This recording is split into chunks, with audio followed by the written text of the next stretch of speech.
Hello, you absolute legends. When it comes to speedrunning, there are very few communities that are as ancient as the group of players surrounding the classic first-person shooter, GoldenEye 007. For almost a quarter of a century, devoted gamers have been attempting to crack open GoldenEye's secrets in the pursuit of making the end screen show the lowest possible time. But despite their best efforts, speedrunners haven't really been able to achieve anything too crazy. It's an astoundingly rock-solid game. Not a single out-of-bounds exploit exists, and most of the quote-unquote game-breaking strategies involve very simplistic techniques that are very easy to understand. It does have its quirks though, like the fact that its inconsistent frame rate requires the use of chronic lookdown in order to run as fast as possible. Lookdown has been around for a long time, almost 20 years, but it's not the oldest trick in the book.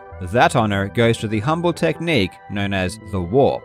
It's the most common exploit used in the game. It's used on almost every single level. If you aren't paying attention, you probably wouldn't even realize it was being performed. It doesn't jump out and demand attention, but it's very important and a staple in every speedrunner's arsenal. The premise is simple. By switching weapons, you can squeeze through smaller gaps than you otherwise could. You can use it to get through a sliding door just that little bit quicker. Warping is so old, so simple, so common, that it's the last technique I would ever expect to be blown open by a new idea. And yet, 24 years after GoldenEye's release, that's exactly what has just happened. A new way to warp has just been found, and in hindsight, it's shocking that it wasn't found 20 years ago. Nonetheless, its discovery has dismantled one of GoldenEye's levels, resulting in multiple new world records. In today's video, we will explore the history of the warp, and the new version that hid in plain sight for over 2 decades. I hope you enjoy. Now, before we go on, this video is sponsored by Skillshare, and I really do hope you are spending some of your time advancing your skills and talents. If you do want to learn something new, there is no better place than Skillshare. It offers thousands of terrific and easy to follow classes that make the learning process an incredibly easy one. Personally, I am always trying to find ways to be more productive. There are so many amazing gaming achievements happening all the time, and I can never seem to work fast enough to cover them all. So whenever Skillshare comes out with a new course on productivity, I definitely make sure to check it out. I just completed the course Productivity for Creatives by Thomas Frank, and I highly recommend it, as learning to be more efficient with your time is always a good decision. Now, the first 1,000 legends who click the link in the description will get a 1-month free trial of Skillshare Premium. Just click the link and get a free month. It's that simple. The concept of warping dates back to at least 1999. While not completely refined, players definitely knew that the speed at which you could exit through sliding doors could improve significantly given the right circumstances. Sliding doors don't open immediately, and generally you need to wait while the door slowly opens before the gap is big enough to pass through. By warping, you can squeeze through while the gap is small, therefore saving time. Originally, warping was attempted by either shooting into the wall besides the door or by switching weapons. The goal of both of these actions is the same, which is to create what speedrunners call lag. But more accurately, what players are really after is a large drop in the frame rate. The low frame rate is what allows Bond to pass through incredibly small holes, and it's a byproduct of the way the game calculates Bond's position. It's actually a very similar mechanic to what other gamers use to pass through walls. Mario 64 is the easiest comparison because most of you know it already, and this is where players build up so much speed that in a single frame they can cross from one side of the door to the other. In GoldenEye, we are essentially doing the same thing, but not by increasing Bond's speed, but rather by lowering the frame rate. Bond's speed is calculated separately from the frame rate, so the lower the frame rate, the faster his relative speed is. There is one major difference though. Bond cannot pass through walls. There does have to be some kind of gap. If you've ever used explosives in GoldenEye, you would be well aware of how taxing it is to the game's frame rate, and a similar, although weaker effect can be achieved by shooting directly into a wall. This is why shooting was used when warping was initially implemented. It was discovered rather quickly, however, that the best way to achieve a good warp is to switch weapons. This is because of the quick change in drawn polygons on the screen, which for a brief moment induces sufficient load on the console to lower the frame rate. The craziest warp by far is the depot warp, which allows Bond to squeeze through a gap barely more than a pixel wide. You can't even see it, and it's so precise that it can take several hours to achieve a single time. Warps weren't just allocated to squeezing through gaps either, it's also used to climb ladders instantly. GoldenEye's collision detection is quasi-3D with a lot of 2D elements, and as a result of this, vertical obstacles can be bypassed entirely by a similar mechanism. And it doesn't just work on ladders. Basically any vertical platform that Bond can jump off of can be climbed by warping. A good example is the pit on Aztec. It's antiquated now, but the very first strategies on this level involved killing Jaws and then warping back up this pit in order to complete the stage in the best order.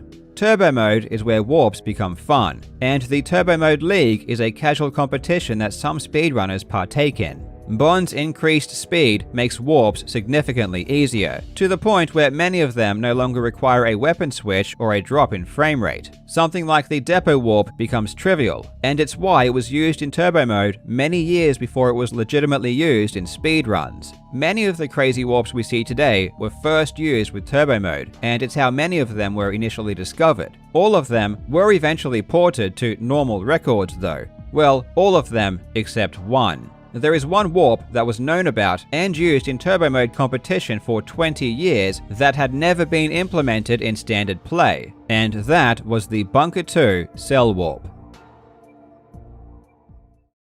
On Bunker 2, you begin locked in a jail cell with no weapon, but you do have a watch with a magnet attract feature that can be used to collect a key hanging on the opposite wall. The only way to select it is by pausing, which is why every speedrun begins with a pause. There is a tiny gap between the bars and the door that theoretically can be used to warp through. With turbo mode, it's a joke. You can simply run straight through. This has been known about for at least 2 decades, and in 2003, Brian Bossart got a pretty decent time of 16 seconds with the cheat on, which is still only 1 second behind the current turbo mode record. Without cheats on, this warp is a whole different story. Technically, you can warp through by switching weapons. It's extremely precise and hard to do, comparable to the depot warp, but there is one major problem. You don't have any weapons to switch to or from. The only way you can possibly switch weapons is by pausing, selecting the watch magnet, unpausing, and then switching from the magnet to unarmed.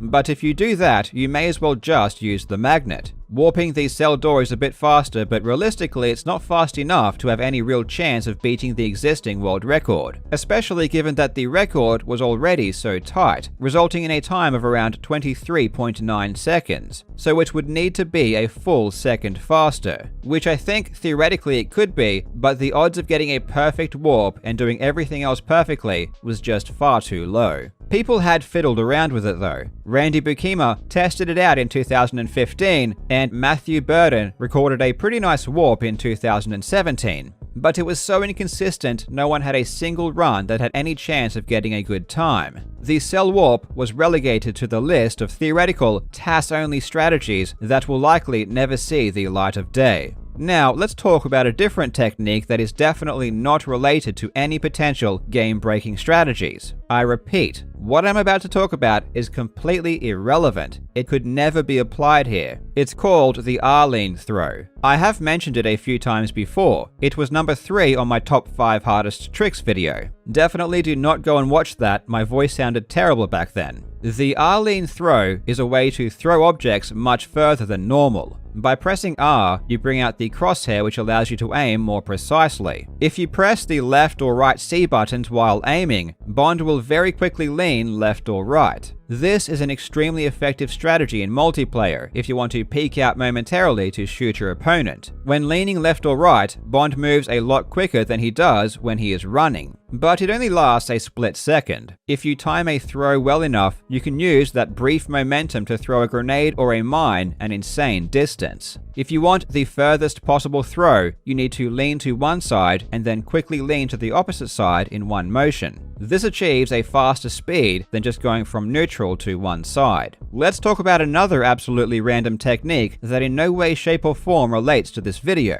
I don't even know why I'm bringing it up. But this is footage of myself from all the way back in the year 2000. I'm speedrunning Aztec on Secret Agent, and at the time I was playing this, many of you watching weren't even born. I mentioned before that we used to kill jaws and then warp back up the pit, and this was done by switching weapons, which you can see demonstrated by the first truly dominant world champion, Sterling Neblet, in 1999. But for some strange reason, I didn't use this method, and if you watch closely, you can see the crosshair appear when I try to warp up. This is because I'm using a different technique, which is to lean into the wall, which produces enough speed to achieve a warp. I have no idea how I learned this method, and I can't find any other footage of anyone else ever doing it. It's definitely interesting though to revisit an old, outdated trick that no one has thought about or used for so long. Now, where were we? Oh yes, we were talking about the Bunker 2 cell warp, and why it was never really used because switching weapons was both incredibly difficult and not much faster.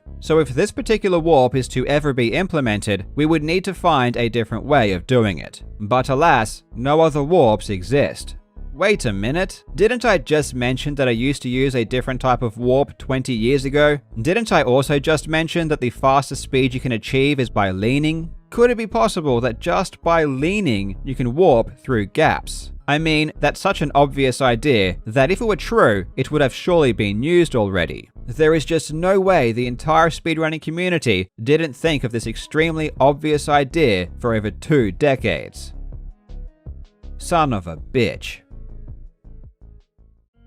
The funny thing about this new warp is that it wasn't even first discovered by someone within the speedrunning community. All the way back in October of last year, a completely random, unassociated person called Arcady uploaded a video of themselves playing Bunker 2 on emulator, where they warped the cell door with a lean. This video would sit unwatched for almost a full year, until by complete chance, Arcady's channel was found by speedrunners of the Xbox Live Arcade version of GoldenEye that was leaked earlier this year. On initial impression, it was assumed to be an emulator-only glitch, but as soon as someone tried it on console, it worked. Granted, it's slightly more complicated than merely leaning into the gap. You do have to do it in a particular way to make it work. But still, this definitely should have been discovered years ago. The lean method of warping can be used anywhere, but it's really only beneficial at the moment on Bunker 2. This is mainly because when you bring up the crosshair, you can no longer run, so you lose maximum running speed. Where possible, it is still faster to switch weapons to warp.